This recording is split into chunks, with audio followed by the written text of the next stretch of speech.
I wholeheartedly support the Venezuelan people as they fight for a free and fair democracy. But the United States should not be in the business of intervening, of picking who should lead their country, and we certainly should not be threatening military action. Venezuela poses no threat to the United States. Congress has not authorized the United States to go to war in Venezuela, and there's no justification for our country to violate the sovereignty of the Venezuelan people. Now Venezuela does threaten the United States. Now they do pose a serious drug threat. Now Maduro is a threat to every single American citizen and your dog and your cat. Instead of 2019 Tulsi Gabbard, we have Colin Powell with menopause. Tulsi Gabbard, the Director of National Intelligence for the United States, who, by the way, I previously supported when she was like calling out the sanctions on Venezuela, calling out the Trump's lies about Iran before she ever entered the White House. You know, this was years and years and years ago when she was running for president. She was calling out U.S. imperialism all across Latin America and the Middle East, against Russia, against Syria, you know, wherever it is, right? And she was crucified basically for doing that. But now she's in this Trump administration. She had her Colin Powell 2.0 moment, which I strongly condemned in ways that I don't even think I can say here on YouTube because I'll probably get banned about what I said on Twitter towards her. But now she is coming out and she's saying that the U.S., the Trump administration, we are ending our U.S. regime change policy. Okay, we are ending this. Now, recent history, I think, would actually prove otherwise. But this is what's going on. U.S. Director of National Intelligence Tulsi Gabbard stated at the Manama Dialogue in Bahrain that President Trump's administration has ended decades of regime change and nation building abroad, shifting focus to counterterrorism and rivalry with China and Russia. So I love this, first of all, that like rivalry against Russia and China is not an attempt of regime change or war or imperialism or balkanization of these countries. That's the first funny point here. Second funny point here is that she's saying that they're focusing to counterterrorism. Well, you know, yeah, I guess if you label the sovereign governments of Venezuela as a narco-terror state, and you label the government of Iran in a similar manner, and anyone that you don't like becomes a narco-terrorist, then yes, everything is technically not regime change and everything is, you know, counterterrorism. So that's the butt of the joke here, is they just shifted what the word means. Critics point to recent U.S. airstrikes on Iranian nuclear sites in June and military actions against Venezuelan drug traffickers since September, which have raised accusations of ongoing regime change efforts. I think those critics would actually be correct. And I think Tulsi Gabbard actually used to be one of those critics. Take a listen to this. January 24th, 2019. The United States, mahalo, everybody. This is Tulsi Gabbard. Mahalo. Mahalo. The United States needs to stay out of Venezuela. Let the Venezuelan people determine their future. Mahalo. We don't want other countries to choose our leaders. I'm Tulsi Gabbard.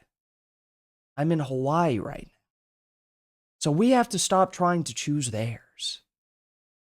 The way she speaks, it's like, what does it remind me of? The way she speaks is like, what's that guy's name? Oh my goodness.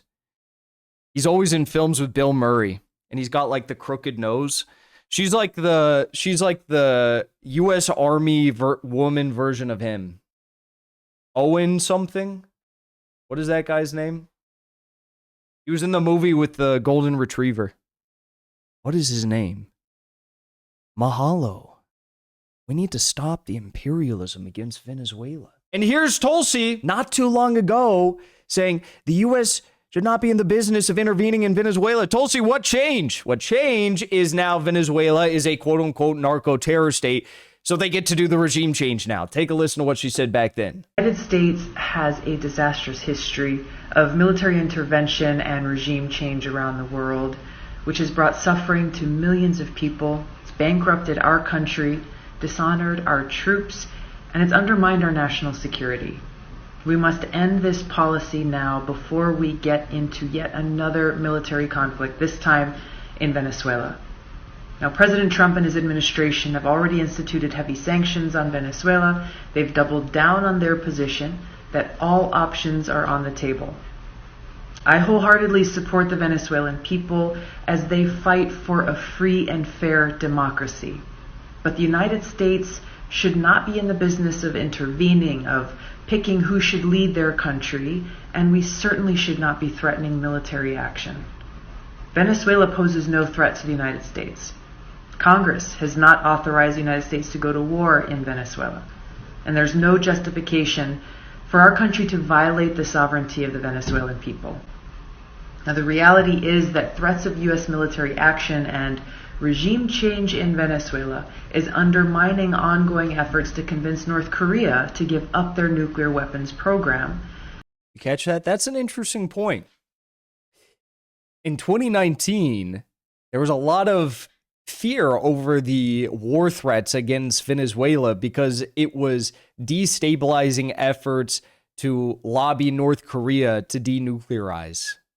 Well, that's long gone out the window, so we don't have to worry about that now. North Korea is never going to denuclearize after seeing what the U.S. has done over just the past, 10 months. If that wasn't enough, right? But Tulsi here, it's just so 2019. It's so 6 years ago. Now Venezuela does threaten the United States.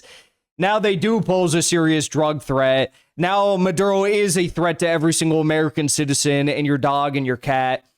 Now the U.S. should worry about Venezuela, and we should intervene, and it does make a lot of sense to do it. And now it doesn't matter if Congress still disapproves of strikes on Venezuela or anything to that effect. Okay. So Tulsi's just changed her mind, that's all. Because Kim Jong-un sees it as the only deterrent against U.S.-led regime change. Now, President Trump is promising North Korea we will not wage regime change war against them, but at the same time is simultaneously threatening regime change in Venezuela.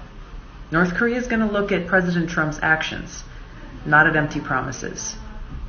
The United States needs to stay out of Venezuela and let the Venezuelan people determine their own future. Well, I would sure like to have that Tulsi Gabbard back. I'd like to have the Tulsi Gabbard back that warns against U.S. warmongering and calls out the war pigs and says, we shouldn't be engaged in all these military operations all across the world. I would like to have that Tulsi Gabbard back. Unfortunately, we now have Colin Powell 2.0. Instead of 2019 Tulsi Gabbard, we have menopause Colin Powell 2.0. Colin Powell with menopause. That's what we have now. Very, very troubling to say the least. And the reason why I think Tulsi is doing this, I think it's quite simple to understand. Maybe behind the scenes, she's trying to apply some soft pressure on these wars. That is a possibility. But when she's been called to task to either stand with the warmongers or against the warmongers in Iran and now Venezuela, what has she done? She's come out and stood with the warmongers. She said, this is just counterterrorism that we're doing in Venezuela. Ukraine? Oh, that's just our rival that we're trying to, work against. That's just our rival, Russia. Iran, also counterterrorism. Even though that goes against everything she used to say, now she can somehow justify all of this. So we're at a point now, regardless of what's going on behind the scenes, and yes, I do think the whole Charlie Kirk thing involving her and Joe Kent was interesting. But that's a domestic dispute about something that already happened, and it's an investigation into what took place in the past. I do think it's extremely important, but we have to recognize that is different than the prospects of starting a second war on Iran or escalating war against Russia or escalating war against China or launching a war on Venezuela. These things are very different. Okay, getting to the bottom of this investigation, important. Avoiding war with Russia, China, Iran, and Venezuela, significantly more important, and she is nowhere to be found, and in some cases justifying this acting like Colin Powell 2.0. I believe she's doing this because she wants to run for president in 2028. Now, what you should notice about Tulsi Gabbard is she's staying very much behind the shadows. She did produce one video warning about the prospects of nuclear war about 2 weeks before the Iran war tipped off. But after that, she went and actually she doctored her own reports and findings at the ODNI, the findings of 18 U.S. intelligence agencies. She manipulated them to justify the strikes on Iran, contradicting what she had said just a few months prior. So a lot of what she's trying to do is stay out of the public light, don't get too much dirt on herself with regard to these very unpopular interventions and wars and strikes, and position herself in a place where she can run for president in 2028 or maybe 2032. Who knows? She's young. All I'll say is that if she continues to go along with wars on Venezuela, war on Iran, she already went along with the war on Iran. I mean, why should anyone ever trust her or support her ever again?